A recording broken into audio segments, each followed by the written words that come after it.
Al-Fatihah.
Alif Wardana Aniukas, Andia Sahratul Husna. Hadir, Bu. Ya, waktu mau berangkat ke sekolah tadi sudah sarapan semua? Sudah. Alhamdulillah sudah sarapan. Bagaimana dengan ibadahnya? Sudah sholat subuh sebelum ke sekolah? Sudah. Yang rajin ya semuanya, sudah sarapan, sudah sholat subuh. Berarti kewajibannya tadi sudah dilaksanakan sebagai orang Islam yang taat.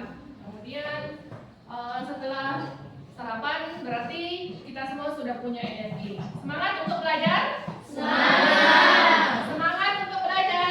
Semangat. Bagus. Sekarang Ibu mau tanya, masih ingat tidak materi kita minggu lalu? Masih.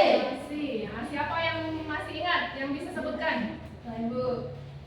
Mesya, ya Mesya. Materi tentang iman kepada kitab-kitab Allah. Materi tentang iman kepada kitab-kitab Allah. Bagus sekali.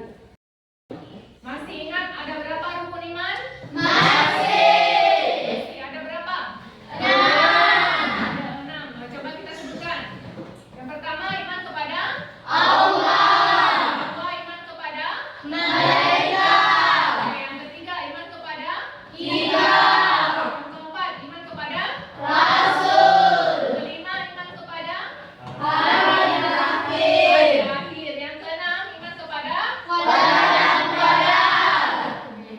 Kemudian kira-kira apa yang terlintas dalam pikiran kalian ketika mendengarkan kata Nabi dan Rasul?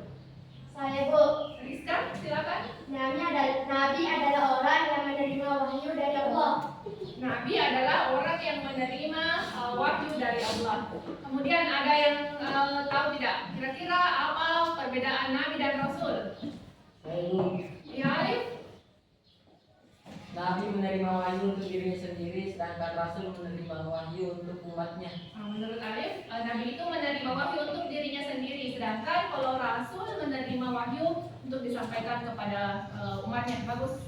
Kemudian kira-kira apa yang disampaikan oleh Rasul kepada para umatnya? Biasa? Untuk menjadi teladan bagi umat manusia. Untuk menjadi teladan bagi umat manusia. Ya, bagus sekali, kita berikan aplaus kepada teman-teman yang sudah menjawab. Ya, dari beberapa pertanyaan tadi berkaitan dengan materi yang akan kita pelajari hari ini, yaitu meyakini Nabi dan Rasul Allah menjadi generasi digital yang berkarakter. Adapun tujuan pembelajaran yang akan kita capai pada hari ini yaitu peserta didik diharapkan mampu memahami makna iman kepada Nabi dan Rasul Allah, serta meyakini bahwa Allah mengutus para Nabi dan Rasul untuk menyampaikan wahyu kepada umat manusia. Nah, sekarang silakan persiapkan bukunya.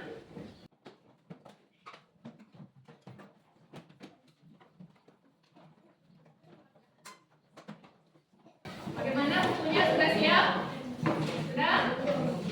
Ya, kemudian posisi duduknya perhatikan ya. Posisi duduknya yang senyaman mungkin. Sudah siap belajar? Sudah siap belajar? Sudah. Ya, baik. Mari kita mulai pelajaran pada hari ini. Ya, sekarang mari kita masuk ke materi hari ini. Meyakini Nabi dan Rasul Allah menjadi generasi digital yang berkarakter.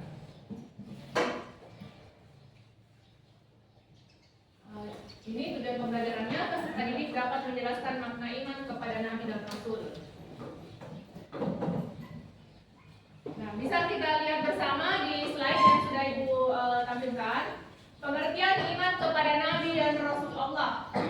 Iman secara bahasa berarti pengakuan atau al-iqrar yang melahirkan sikap menerima atau al-qabul dan tunduk atau al-isyan.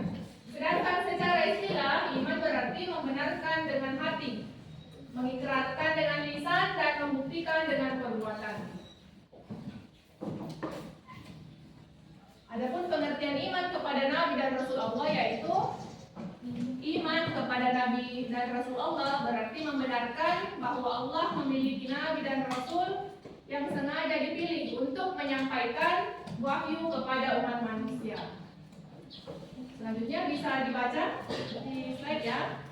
Diutusnya Nabi dan Rasul Allah itu merupakan bentuk kemurahan Allah Subhanahu wa taala kepada setiap umat manusia.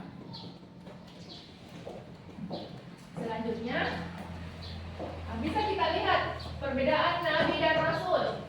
Secara bahasa, Nabi berarti pembawa berita, sedangkan Rasul berarti utusan. Nah, tadi ada yang sudah bisa memberikan pendapatnya tentang perbedaan Nabi dan Rasul.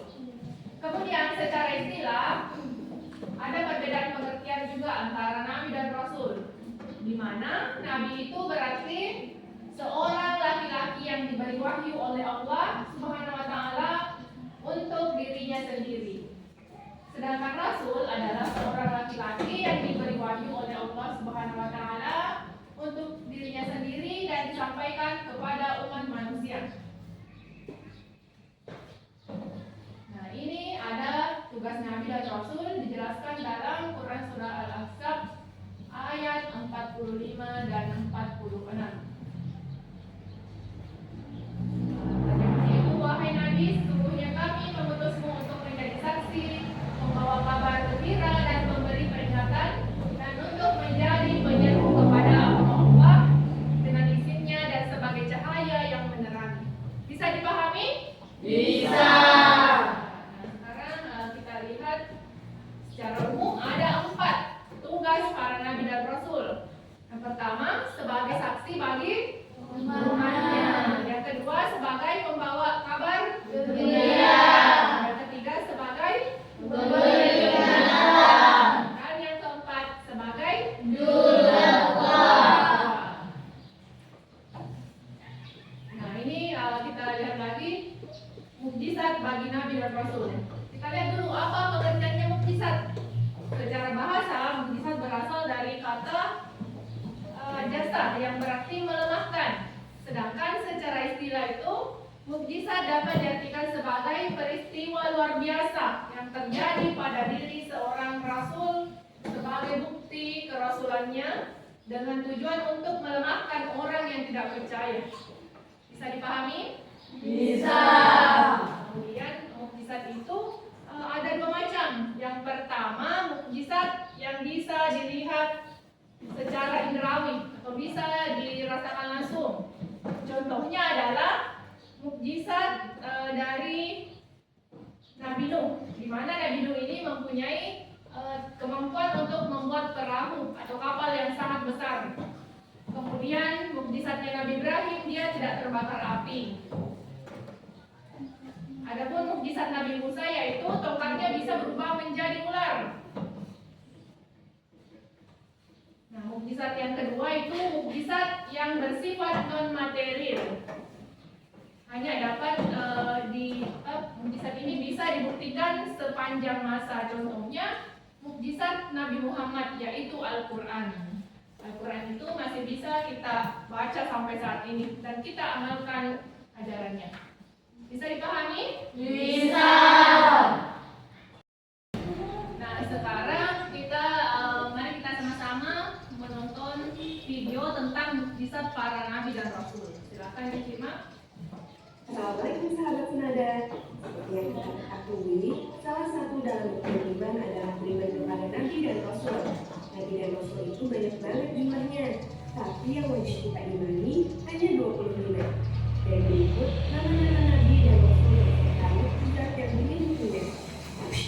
Nabi Adam. Nabi Adam merupakan nabi pertama sekaligus manusia pertama yang Allah ciptakan. Sebelumnya, Nabi Adam tinggal di surga dengan pasangannya Hawa. Namun, atas bujukan iblis, Adam dan Hawa memakan buah kurdi yang telah dilarang oleh Allah. Meski telah bertaubat, Allah tetap memerintahkan mereka turun ke bumi. Beberapa mukjizat Nabi Adam adalah: 1. Menjadi khalifah pertama di bumi.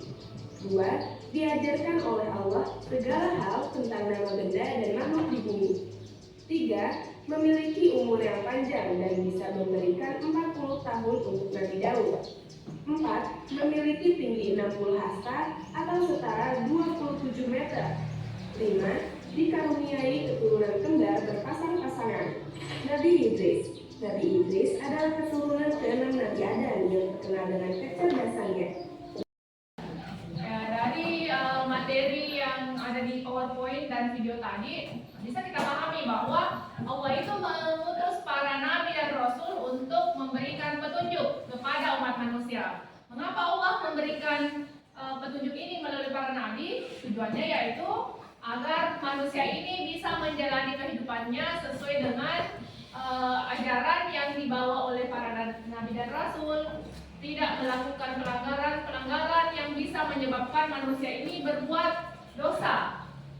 Selanjutnya ada beberapa tugas para nabi dan rasul tadi yang sudah kita jelaskan. Contohnya membawa kabar gembira, kemudian memberikan peringatan. Nah, dari tayangan video tadi kita sudah melihat dari 25 nabi yang wajib kita imani itu semuanya memiliki mukjizat. Salah satu mukjizat yang terkenal itu adalah mukjizat dari Nabi Musa, di mana tongkatnya bisa berubah menjadi ular. Nah, kemudian Nabi Nuh, dia bisa membuat perahu atau kapal yang sangat besar, digunakan ketika banjir bandang. Setelah itu dia bisa selamat dari banjir itu. Adapun mukjizat Nabi Muhammad yang sangat terkenal atau yang bisa kita lihat sampai saat ini yaitu Al-Quran, kitab Al-Quran. Bagus. Ya, dari tayangan video tadi, kira-kira ada yang bisa menyebutkan contoh mukjizat para nabi dan rasul? Saya, Bu. Ya, Lusti, silakan Lusti.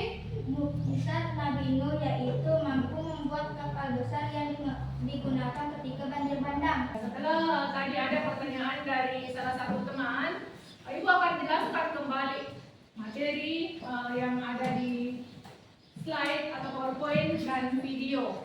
Mulai pengertiannya iman.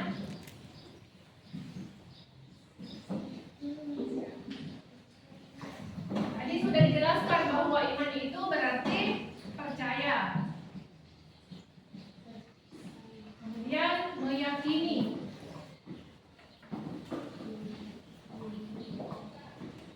Iman juga berarti membenarkan. Nah, jadi iman itu bukan sekedar mempercayai bahwa Allah mengutus Rasul sudah cukup. Bukan itu saja. Iman itu meliputi mempercayai dengan hati atau meyakini dengan hati,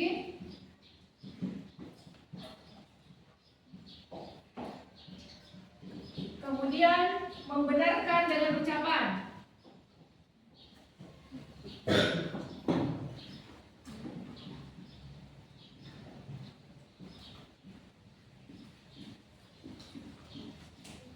Dan yang ketiga, membuktikan dengan perbuatan.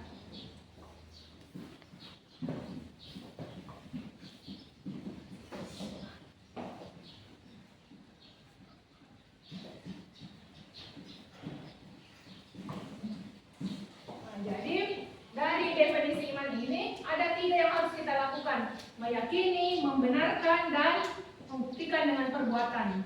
Jadi ketika kita mengatakan bahwa saya meyakini bahwa Allah telah mengutus para nabi dan rasul, maka harus ada yang ketiga ini. Kita harus yakin kebenaran ajarannya, kemudian membenarkan dengan ucapan, kemudian kita sebagai umatnya harus mengikuti ajaran yang dibawakannya. Adapun tugas para nabi dan rasul, salah satunya yaitu menyampaikan kabar gembira atau berita gembira. Rasul ini menyampaikan kepada umat manusia bahwa ketika kita mengikuti ajarannya, insya Allah kita akan menjadi orang yang beruntung dan mendapatkan pahala. Kemudian nanti di kehidupan selanjutnya di akhirat akan mendapatkan balasan surga. Kemudian yang ketiga, contoh mukjizat. Tadi dijelaskan bahwa mukjizat itu adalah kejadian luar biasa yang khusus diberikan kepada para nabi dan rasul. Contohnya mukjizat Nabi Ibrahim. Nabi Ibrahim itu tidak terbakar oleh api. Pernah dengar kisahnya atau pernah baca? Pernah. Nabi Ibrahim tidak terbakar oleh api. Kemudian Nabi Musa. Mukjizatnya dia bisa membelah lautan dengan menggunakan tongkatnya. Ketika kita berpikir logis atau ketika kita pikirkan, sepertinya tidak masuk akal. Mana mungkin seorang manusia biasa bisa membelah lautan yang airnya sangat banyak. Tetapi karena dia diberikan mukjizat atau kejadian luar biasa oleh Allah, maka dia dengan sekali menepukkan tongkatnya ke lautan itu, akhirnya air lautan bisa terbelah sehingga muncul jalan. Tiba-tiba muncul jalan. Akhirnya dia dengan pasukannya bisa melewati lautan itu dan selamat. Bisa dipahami? Bisa. Nah, sekarang silakan mencari informasi atau cari artikel ataupun bacaan dari internet. Boleh pakai HP bagi yang bawa HP atau tablet. Kalau ada yang bawa tablet, boleh pakai Chromebook juga. Silakan mencari informasi seputar materi kita hari ini. Mulai dari pengertian iman kepada Nabi dan Rasul, tugas-tugasnya dan mukjizatnya. Silakan bekerja dari sekarang.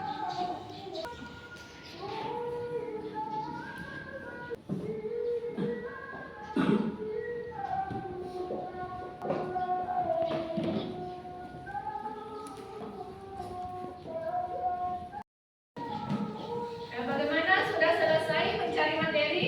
Sudah. Baik, kalau sudah, sekarang Ibu akan membagi ke dalam 3 kelompok. Jadi nanti setiap kelompok satu orang tolong catat ya. Untuk kelompok 1, Anda seharusnya berkelompok dengan Egil, Lusti, Fahil. Bagaimana? Sudah dicatat semua anggota kelompoknya? Sekarang silakan bergabung dengan teman kelompoknya masing-masing, bentuk posisi berkelompok. Mejanya digabung ya. Silakan bekerja dari sekarang.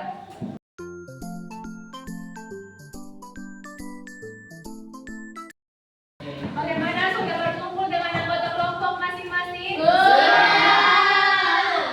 Nah, sekarang setiap kelompok Ibu akan bagikan tugas yang akan dibuat ya. Jadi setiap kelompok nanti akan membuat presentasi. Boleh langsung di PowerPoint, boleh juga di Canva.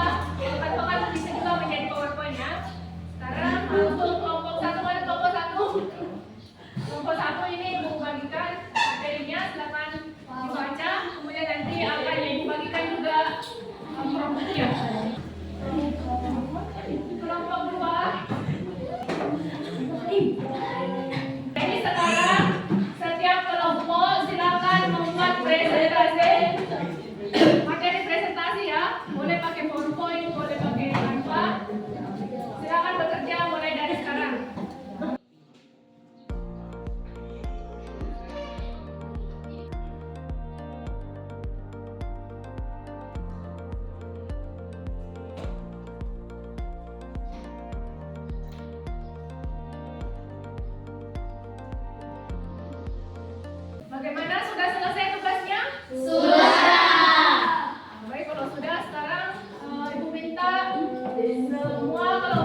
kelompok kami yang bertema pengertian iman kepada Nabi dan Rasulullah. Iman secara bahasa berarti pengakuan atau al-iqrar yang melahirkan sikap menerima atau al-qabul dan tunduk atau al-isyan. Secara istilah, iman berarti membenarkan dengan hati, mengikrarkan dengan lisan, dan membuktikan dengan perbuatan. Iman kepada Nabi dan Rasul. Iman kepada Rasul artinya meyakini bahwa Rasul merupakan utusan Allah Subhanahu wa Ta'ala yang ditugaskan membimbing umatnya ke jalan kebenaran agar selamat di dunia dan akhirat. Beriman kepada Rasul-Rasul Allah merupakan sebuah kewajiban bagi seorang muslim. Umat Islam juga wajib mengimani ajaran yang dibawa para rasul melalui kitab suci. Perbedaan Nabi dan Rasul. 1.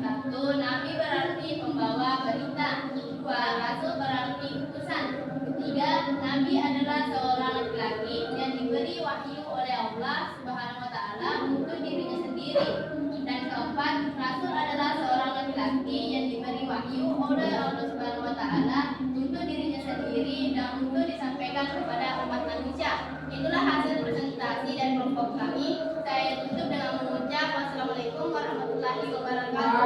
Waalaikumsalam warahmatullahi wabarakatuh. Ya, itulah tadi presentase dari kelompok 1. Selanjutnya Ibu berikan kesempatan kepada kelompok 2 dan kelompok 3 untuk mengajukan pertanyaan ataupun tanggapan kepada kelompok 1. Siapa yang mau memberikan pertanyaan? Saya, Bu. Ya, Rizka, silakan. Terima kasih atas kesempatan yang telah diberikan. Mengapa kita wajib beriman kepada Nabi dan Rasul? Ya, pertanyaan untuk kelompok 1, mengapa kita wajib beriman kepada Nabi dan Rasul?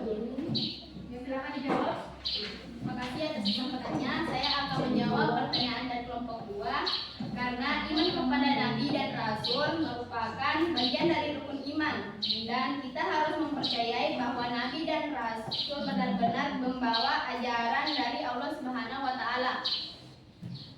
Ya, bagaimana Rizka? Itu tadi jawaban dari kelompok 1. Masih ada tanggapannya? Saya, Bu. Oke, silakan. Apakah iman kepada Nabi dan Rasul itu boleh hanya dengan meyakini kebenaran ajaran Nabi dan Rasul? Oke, masih ada tanggapan dari kelompok 2. Kelompok 1 bisa dijawab langsung. Saya akan menjawabnya. Iman berarti membenarkan dengan hati, mengikrarkan dengan lisan, dan membuktikan dengan perbuatan. Jadi iman kepada Nabi dan Rasul tidak cukup dengan meyakini kebenaran ajarannya, tetapi harus disertai dengan mengamalkan ajarannya. Yang kelompok 1 cukup? Ibu. Jadi penjelasan kembali dari kelompok 1 bahwa beriman kepada Nabi dan Rasul itu tidak hanya meyakini dengan hati, tetapi kita juga harus membenarkan dengan ucapan, kemudian membuktikan dengan perbuatan. Bagaimana Rizka, masih ada tanggapan? Ibu. Sudah mengerti. Bagaimana kelompok lain, masih ada tanggapan? Tidak Tidak ada, sudah paham juga. Ya, kalau begitu kita berikan aplaus untuk kelompok 1.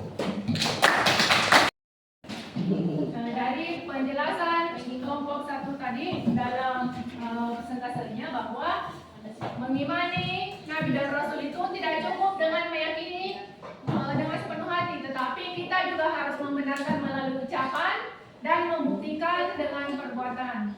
Kemudian ada perbedaan antara Nabi dan Rasul, di mana kalau Nabi itu menerima wahyu untuk dirinya sendiri, sedangkan kalau Rasul menerima wahyu untuk dirinya dan disampaikan kepada para umatnya. Bisa dipahami? Bisa. Nah, setelah presentasi tadi, sekarang mari kita mengadakan kuis untuk menguji sampai mana pengetahuan kita tentang materi yang sudah kita pelajari hari ini.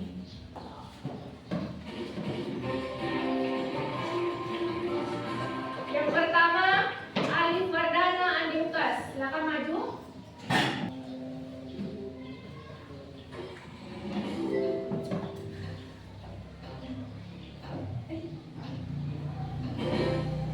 Ya, betul. Silakan duduk, Alif.